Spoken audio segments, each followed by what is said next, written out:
Good morning, high school. It is Monday, October 5th, and this week we are finishing 2 full quarters in empty halls.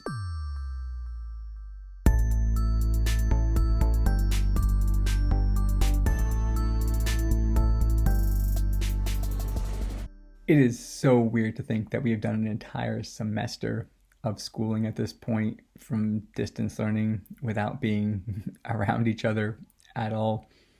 In a few weeks, it'll be 7 months since we last were on campus together. 7 months. That's bonkers. The Philippines just hit their 200th day in quarantine. This is still weird, and we are still trying to wrap our heads around what this means in lots of different ways. And every single week, more things keep coming up that we just didn't expect, and more ways that this period of time is having an impact on things that we weren't thinking about. Something that came up this week as I was talking to my homeroom and to some of the student leaders is the fact that we're wrapping up first quarter. And it seems like it's been forever, but school started 3 weeks late, so it shouldn't have felt this long. But if you think about it, in a normal first quarter, we have a few breaks. There's a high school retreat, there's Spirit Week and Friendship Week. There are things that break up the time so it doesn't feel just like one long week after another. This quarter, we had none of that. It was just 7 weeks straight of distance learning. Thankfully, we have a break coming up because that was exhausting. And we're jumping into another quarter that's going to be pretty similar. There's a couple days off, a couple long weekends. We are going to have a Spirit Week, but it's still just going to be week after week of distance learning. No sports games or trips or tournaments to break up the time. There's not a play. There's none of the normal events that help make it seem like it's not just one big, long, continuous stretch of classes. Taking breaks was a pretty big deal in the Old Testament for the Israelites. They were coming out of a context where they had to work 7 days a week to keep themselves alive and fed. They didn't get a rest. They were not people, they were means of production. And if they stopped for a day, they weren't producing and they were worth less than they were otherwise would have been. So when God calls them out of Egypt, he makes sure again and again and again that they get that they should be resting, that they should be taking breaks. Not only the Sabbath, that 1 day a week where they stop working and focus on each other, focus on their community, focus on God and dedicate the day to him, but also periodically throughout the year, there were longer periods of festivals where they didn't work for an entire week, entire years where they let the land rest and not have to produce something. This quarter, I really tried not to work every single day of the week. I figured I could be done if I could have my week plan done by Saturday. From Saturday, afternoon through Sunday night, I could have off. That didn't really work. I was not very successful at giving myself that time and making sure I kept it within the bounds of a work week. But we have a break coming up, and I fully intend to take this break.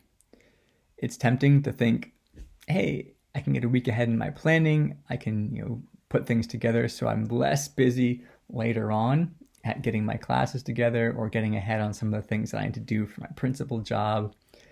But I need to step back and think, no, I don't need to always work. Just like the Israelites had to learn that they didn't need to always be working. That rest, that break, it's important. Over time in the Old Testament, that break, that Sabbath, became more and more convoluted. It started out as very simple, hey, don't do work, take a break, don't make your animals or your servants work, let them take breaks too. And it turned into something that was much more burdensome. What you could and couldn't carry, the fact that you could not light a fire, you couldn't go so many steps, you couldn't lift something that was a certain weight. And so people were always worried about breaking the Sabbath and putting lots of constraints and walls around themselves to say, no, I need to make sure that I am honoring the Sabbath by not doing these things. And it's changed into a day that was not as restful as God has intended it to be. God meant to be not only a relaxation for your body, but a relaxation for your mind and your soul. And if your mind and soul are freaking out because you might do the wrong thing, that's not restful.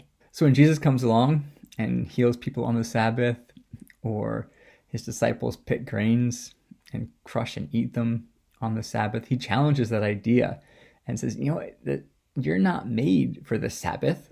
You're not made to make the Sabbath better. The Sabbath is made for you. God gave the Sabbath to people as a means of rest, as a means to remind them that you don't need to work all the time to find your value. So I'm going to rest next week. And that doesn't mean I'm going to constrain how far I'm going to walk, or I'm not going to lift anything past a certain weight. But it does mean that I'm going to step back from my job. I'm going to find things to do that are life-giving, ways to connect with my family, ways to refresh my mind and my soul. And I really hope that you find some ways to do the same thing. And teachers, I'm talking to you too. Don't think of this as a week to get planned ahead. A week that, if I really scramble, I can set myself up for success for second quarter. Yeah, maybe later in the week as you start to prep for the coming week. But I would encourage you that you need this break more than you think you do. And so use it, and use it well. We'll all be here for second quarter when we get back, and there'll be a time to work again, a time to learn again. But for now, take a rest, take a break. In the meantime, stay safe, stay sane.